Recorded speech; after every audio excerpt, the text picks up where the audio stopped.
मेरे दोस्त वक्र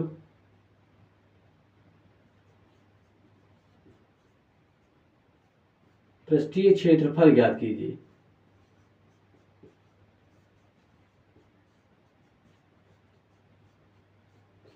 ठीक है, ज्ञात कीजिए। चलिए अब ये क्वेश्चन कैसे होगा मेरे दोस्त, देखिए आपको इसको भी बताएंगे, बेहतरीन तरीके से समझ में आ जाएगा। ठीक है, क्वेश्चन ने क्या कहा है कि एक शंकु के छिन्नक की तिर्यक ऊंचाई, छिन्नक कह दिया है, शंकु की छिन्नक के बारे में आपको जानकारी है, छिन्नक कैसे बनता है आप देख सकते हैं। कुछ इस प्रकार का आपका छिन्नक बन गया। ठीक है, ये आपका छिन्नक बन गया, जिसमें से आपकी तिर्यक ऊंचाई कितनी दी गई है, तिर्यक ऊंचाई दी गई है 4 सेंटीमीटर मेरे दोस्त 4 सेंटीमीटर। इसके वृत्तीय सिरों के परिमाप, वृत्तीय सिर इसके क्या है, ये वृत्तीय सिर है, इनके परिमाप मतलब वृत्त के परिमाप की बात कर रहे हैं। जैसे ये वृत्त होता है, ये गोला गोला है, इसका परिमाप, अब परिमाप की बात करते हैं, इसका होता है परिमाप। अगर बात करें वृत्त का तो क्या होता है, परिमाप क्या होता है, 2 पाई आर। कितना होता है, 2 पाई आर। याद रखिएगा वृत्त का परिमाप क्या होता है, 2 पाई आर, 2 पाई आर होता है। एक बार कंफर्म कर लेते हैं यहाँ पे, वृत्त का परिमाप, हाँ वृत्त का परिमाप 2 पाई आर, एकदम सही है, बिल्कुल सही 2 पाई आर। यहाँ पे अगर छोटे वाले वृत्त की बात करते हैं तो R2, ठीक है, अगर बड़े वाले वृत्त की बात करते हैं तो 2 पाई R1। ठीक है, ये मान लेंगे, बस इसी के हिसाब से आपको करना है। आप देख सकते हैं, पहले ये निकाल लीजिए, आपको बताया गया है दोनों सिरों का जो परिधि है, दोनों सिरों की परिधि। अगर छोटे वाले के देखते हैं, पहले लिख लेते हैं यहाँ पे, ये हो जाएगा R1 और ये हो जाएगा R2। यहाँ पे अगर परिधि की बात चल रही है छोटा वाला, अगर छोटा वृत्त की बात करते हैं तो ये हो जाएगा 2 पाई R2। ये बराबर दिया गया है आपका छोटा वाला 6 सेंटीमीटर, भाई छोटा है तो 6 सेंटीमीटर, जब 6 सेंटीमीटर ये है तो आप यहाँ पे क्या निकाल रहे हैं, त्रिज्या निकालेंगे। तो यहाँ पे रखिए, 6 ऊपर रखो और नीचे कौन कौन जाएगा, पाई, 2 से ये कट जाएगा। तो यहाँ पे आप देख सकते हैं कि R2 आपके पास कितना निकला, 3/पाई। ये कुछ इस प्रकार से निकल के आ गया। ठीक है, अब यहाँ पे देखिए बड़े वाले, बड़ा वृत्त, बड़ा वृत्त, अगर देखा जाए बड़ा वृत्त तो यहाँ पे अगर इसका देखा जाए परिमाप मेरे दोस्त तो होगा 2 पाई R1 बराबर कितना दिया गया, 18 सेंटीमीटर दिया गया। R1 चाहिए हमें, R1 रोक लो और बाकी लोगों को उस साइड में भेज दो, गुणा में नीचे जाएगा, 2 9 18। यहाँ पे आप देख सकते हैं R1 बराबर कितना है, 9/पाई। ये चीजें आपको पता चल गई। आप पहले ये चीज निकाल के एक साइड में रख लो मेरे दोस्त, ये चीज निकाल के आप एक साइड में रख लो, क्योंकि हमें इस चीज से त्रिज्या मिल गई है, मिल गई है। अब जो भी पूछेगा, पृष्ठीय क्षेत्रफल पूछ रहा था, बस ये चीजें पता हो गई, R पता हो गया, अब आप निकाल सकते हैं बेहतरीन तरीके से। इनको साइड में लिख लो कि R1 बराबर कितना निकल के आया है, 9/पाई। यह आपका एक R मिल गया और R2 आपके पास क्या मिल गया, 3/पाई।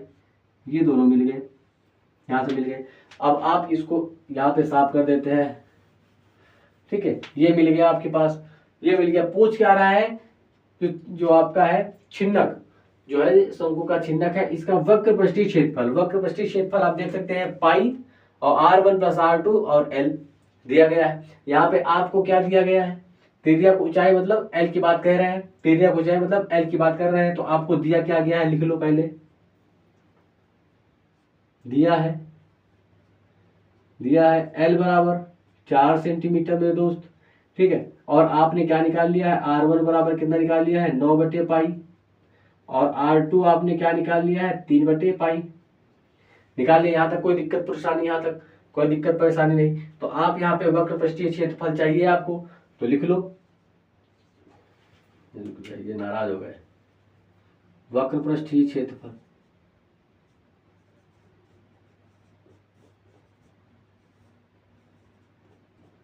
वक्र पृष्ठीय क्षेत्रफल आपका क्या है, पाई R1 + R2, पाई R1 प्लस R2 और फिर ये गुणा में क्या है, तिर्यक ऊंचाई, क्या है, तिर्यक ऊंचाई। बस मान रख दो, आपके आंसर आपके सामने होंगे। फुदकते फुदकते यहाँ पे देख सकते हैं पाई, पाई का मान रख दें, रख दीजिए 22/7।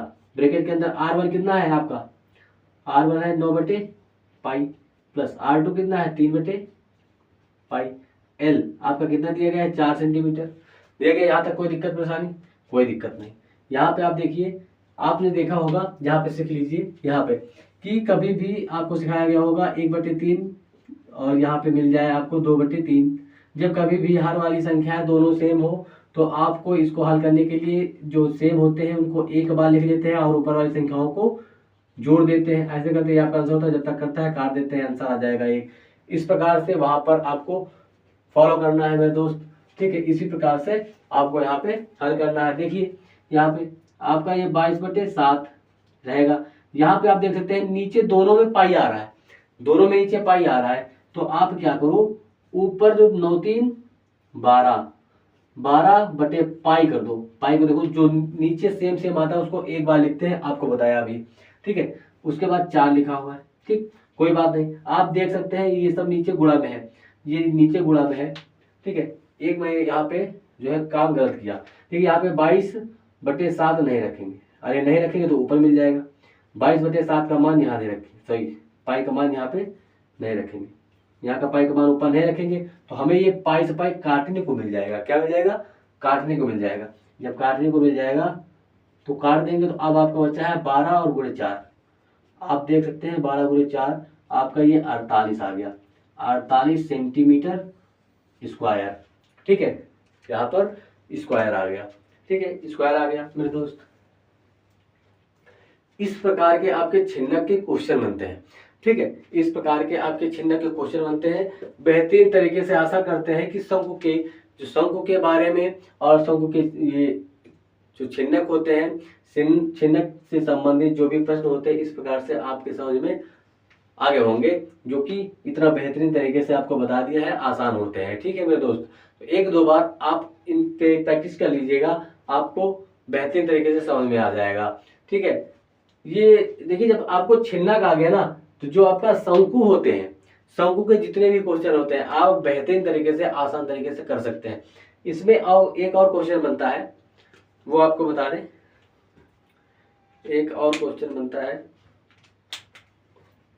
एक मिनट, वह क्वेश्चन कौन सा है आपको दिखा देते हैं। हाँ,